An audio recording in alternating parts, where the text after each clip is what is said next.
Attorney Ricky Tumutorgo, nagtataguyod ng katotohanan, nakikipaglaban para sa bayan.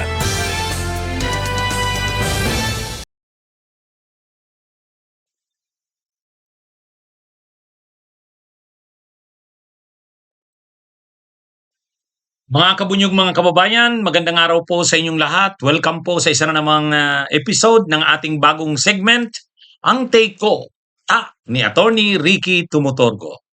Mga kabunyog, itong aking bagong segment na ito, Ang Take Ko, ni Attorney Ricky Tumutorgo.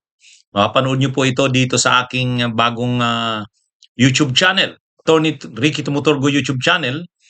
Kaya kung hindi pa po kayo naka-subscribe sa YouTube channel na ito, subscribe na po kayo. Papanood rin tayo sa Attorney Ricky Tumutorgo Facebook page. Kung hindi pa po kayo naka-follow, follow na po kayo. At lagi nyo na po ninyong aabangan, araw-araw, regular na po ito, Ang Take Ko, ni Attorney Ricky Tumutorgo. O mga kabunyog, ha? Itong sila Lorraine Badoy at saka itong si Eric Celes, talagang pinapalaki yung issue kay Yusek Claire Castro. Yung iniintriga si Yusek Claire Castro. Ano daw nito? Mayroon daw itong relasyon doon sa spokesperson ng Department of Justice. Batang-bata pa yun.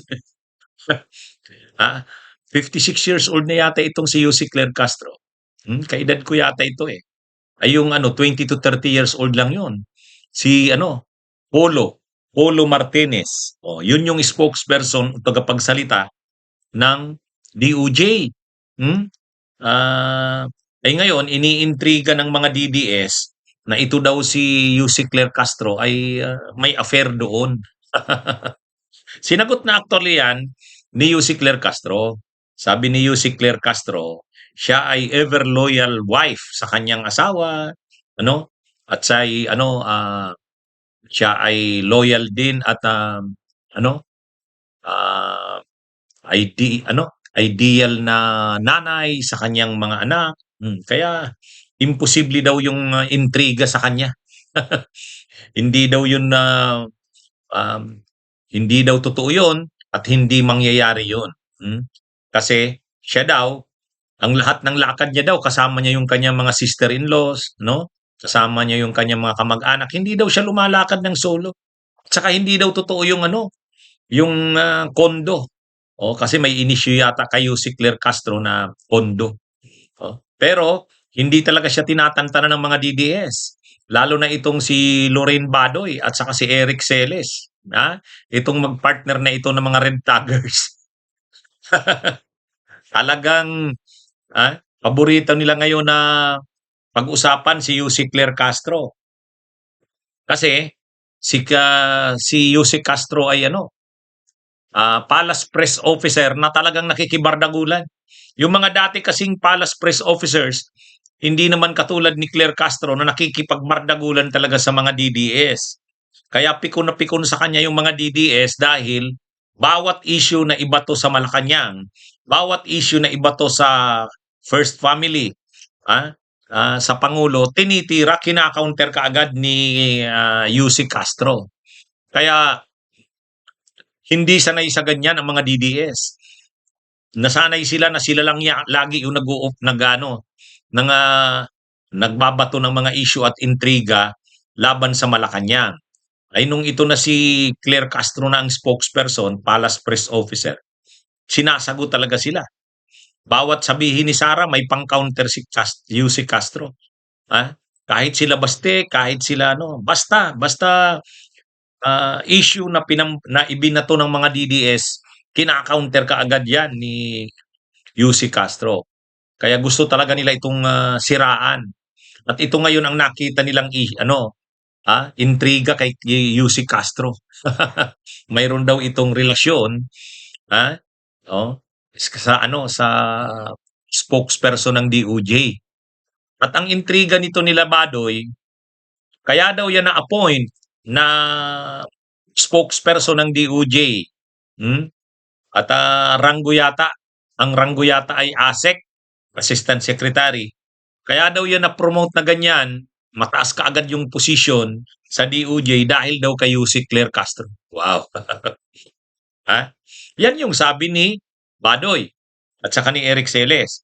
O, ang intriga pa ni Lorraine Badoy, dapat daw sagutin yan ni Claire Castro, ni Yusek Claire, dahil kung totoo yan, ha, hindi daw yan tama at hindi maganda na naa-appoint ang isang opisyal ng DOJ dahil sa koneksyon sa isa pang opisyal ng gobyerno na nasa Malacanang dahil sa relasyon ng mga ito.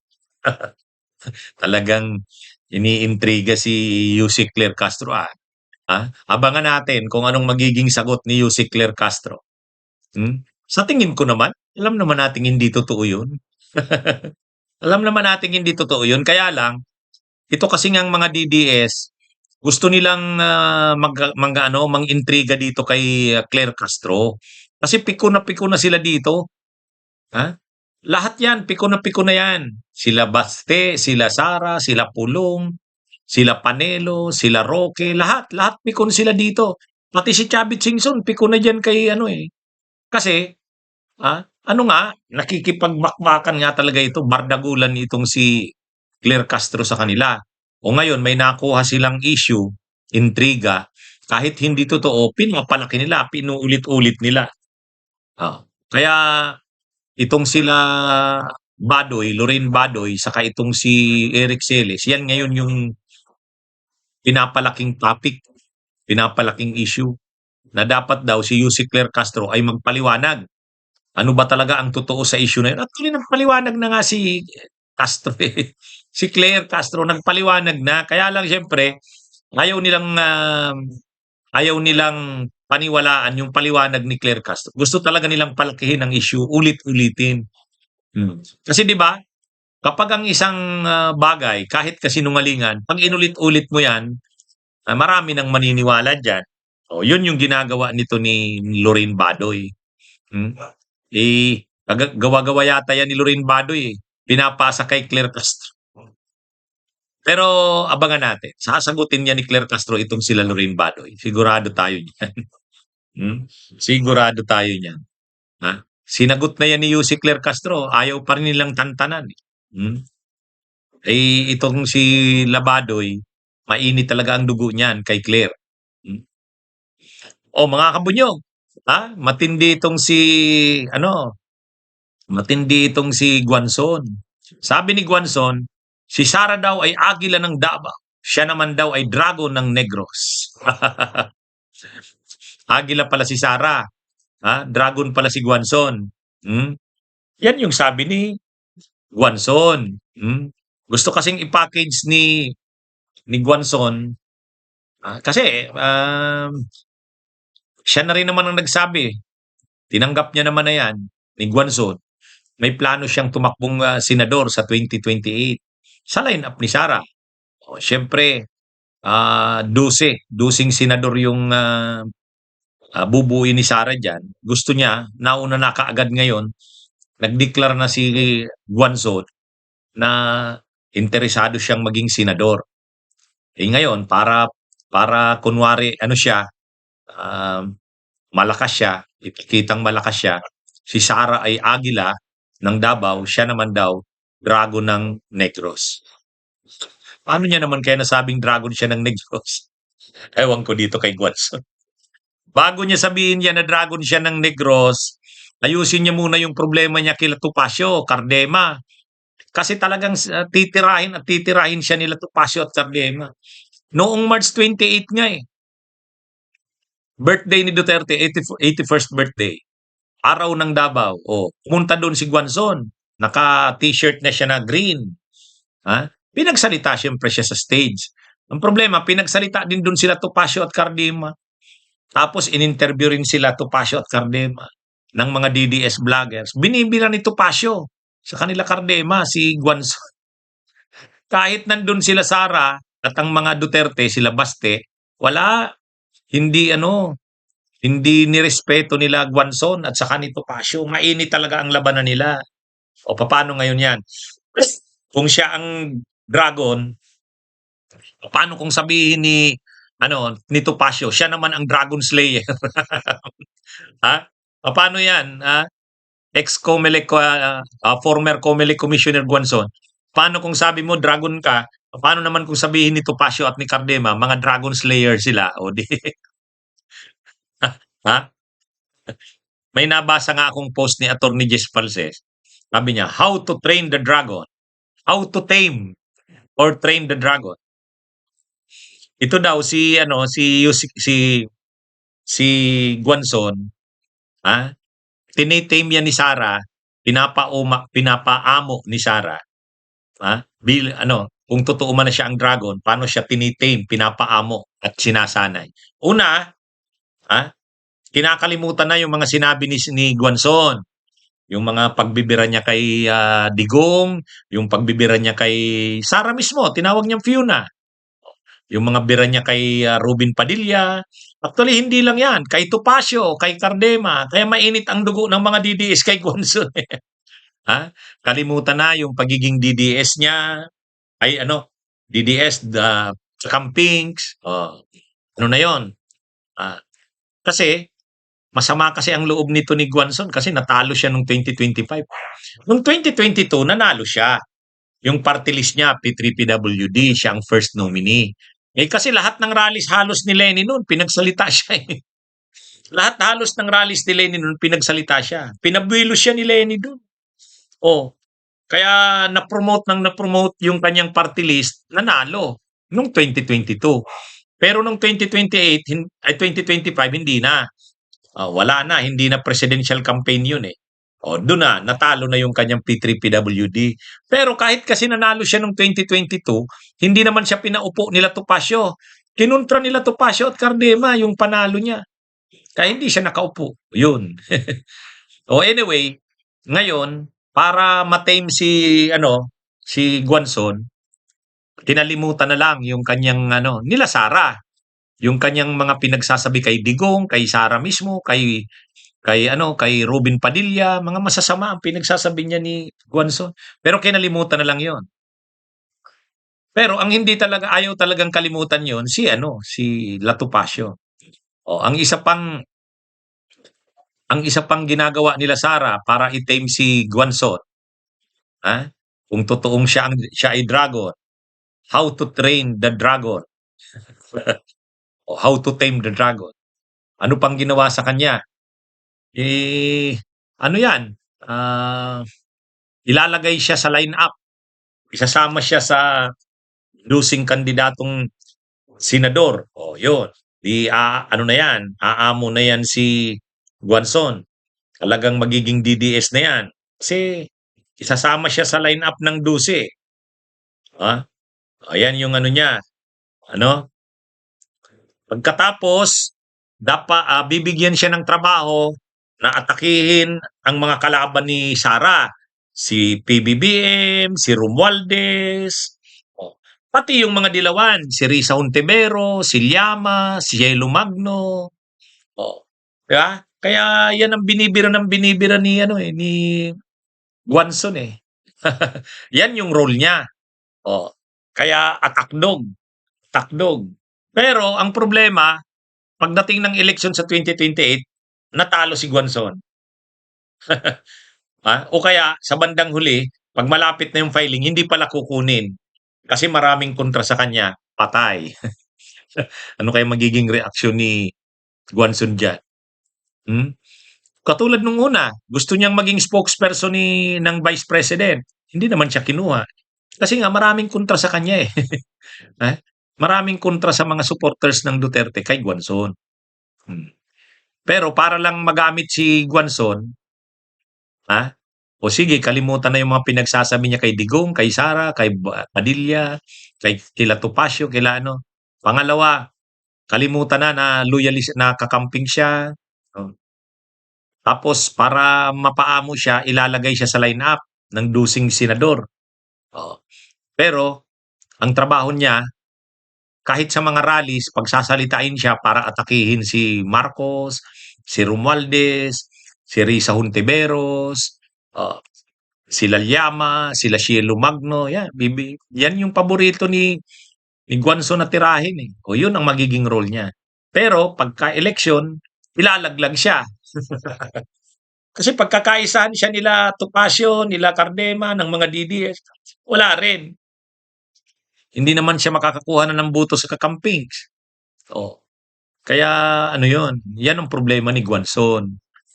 Kahit anong sabi niyang dragon siya, nandyan yung mga dragon slayers mismo sa Duterte. Yan yung problema ni Guanzon. Hmm? Ano, mga kabunyog, mga kababayan. Oh, alam, ano na? April 22. Ha? Didesisyon na. Didesisyon na ng didesisyon na ng ICC Appeals Chamber. Inanunsyo na sa website ng ICC Appeals Chamber, inanunsyo na nito na magdidesisyon na sila doon sa appeal ng kampo ni Duterte. Alin po itong didesisyon na ito?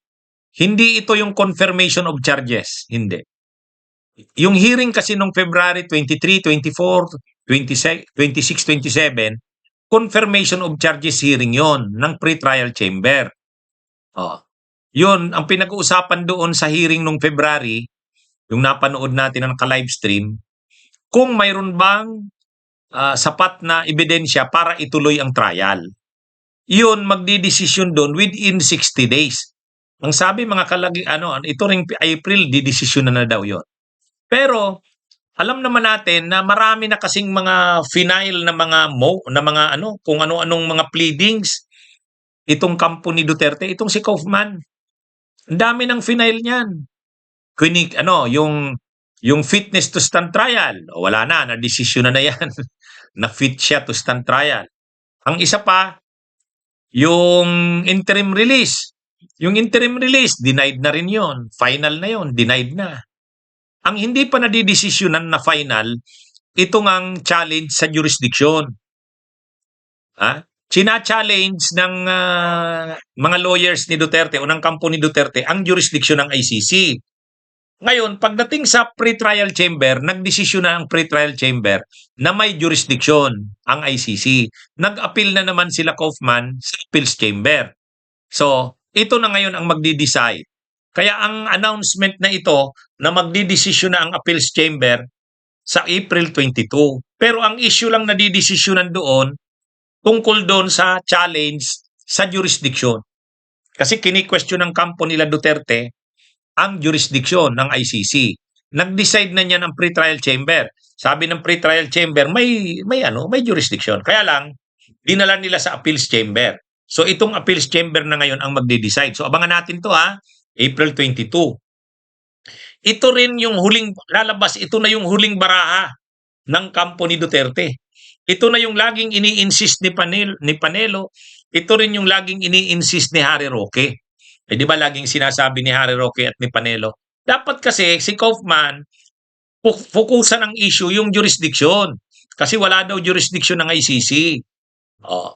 Ngayon, yun daw ang main issue dapat. Ang totoo, ni-raise naman yan ni Kaufman. Kaya lang pagdating sa pre-trial chamber, talo sila. Kaya lang, dinala pa rin nila sa appeals chamber. O ito na, last na ito. Last ng remedy ito, appeals. Pag nagsabi ang appeals chamber, may jurisdiction, wala na. Tuloy-tuloy na ang trial na yan. Tuloy-tuloy na yan. Ito na yung hinihintay na last na Kasi yung interim release na desisyon na. Yung fitness to stand trial na desisyon na. Itong jurisdiction na desisyon na rin ito ng pre-trial chamber. Kaya lang, dinala nila Kaufman sa appeals chamber. So pagdala nila sa appeals chamber nag-announce na ilalabas na nila yung decision nila sa challenge ng jurisdiction. Sa April 22 anya ilalabas. Kaya abangan natin marami na naman tayong aabangan ngayong April. April 14 yung impeachment ni Sara. Mag-hearing proper na. Pagkatapos ito na naman kay Duterte, mayroon na namang ilalabas na desisyon, appeals chamber sa April 22. Malamang yung decision sa confirmation of charges, ngayon din yung April, baka lumabas na rin yan Baka lumabas na rin. Mga kabunyog, mga kabayan, grabe Pero ano ba ang tsansa sa tingin ko malabo ang tyansa ah, na sabihin ng appeals chamber na walang jurisdiction ng ICC. Malabo yun. May jurisdiction ng ICC. Yung decision ng pre-trial chamber, sa tingin ko, i-affirm ng appeals chamber. I-affirm yan. Napakaswerte na lang nila Duterte at ni Kaufman kung pagdating sa appeals chamber ay i-reverse yung decision ng pre-trial chamber. Kasi yung pre-trial chamber may nag-decide na mayroong jurisdiction. Yung challenge sa jurisdiction dininay na eh. Kaya lang sa appeals chamber na. Ngayon, pag nagsabi ang appeals chamber, walang jurisdiction ng ICC, wala na. Dismiss na ang kaso kay Duterte kasi walang jurisdiction. Pero pag nagsabi ang appeals chamber may jurisdiction, tuloy-tuloy na ito. Yang issue ng jurisdiction ang pag-asa na lang talaga nila.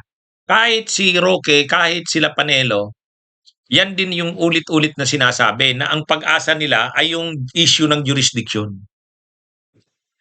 Kaya lang, natalo na sila sa pre-trial chamber. Nagsabi na ang pre-trial chamber na mayroong jurisdiction. Dinala nila ngayon sa appeals. At ang appeals chamber magdi-decide na sa April 22. So abangan natin Fairless forecast ko, wala. Sa tingin ko madidinay ang appeal. I-affirm yung decision ng pre-trial chamber. Kasi malinaw naman talaga may jurisdiction. May jurisdiction. Kaya lang, siyempre, halos standard naman yan na ginagawa ng sino mang abogado. Kini-question yung jurisdiction. Kini-question. Kaya, question din ni Kaufman, pero pagdating sa pre-trial chamber, denied na yan eh. Nasa appeals na ngayon. Medyo malabo ang posibilidad na ma-reverse yan sa appeals. Malabo. Mabigat yan.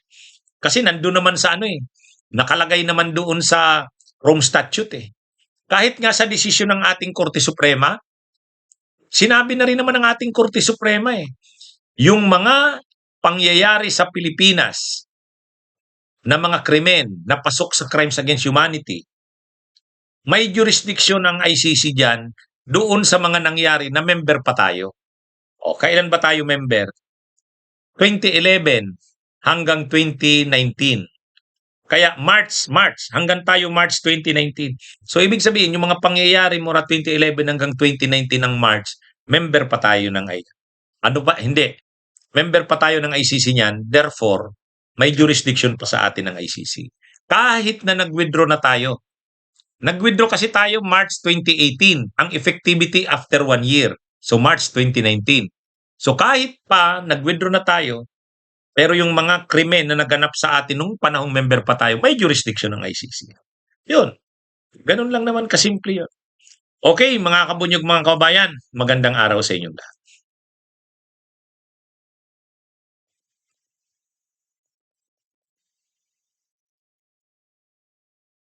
Bunyog, bunyog, halikan na kasama ka. Bunyog, kapag buklod ay may pag-asa. Luzon, Visayas, Mindanao, isa ang pananaw. Sa bagong Pilipinas ang bunyog isisigaw.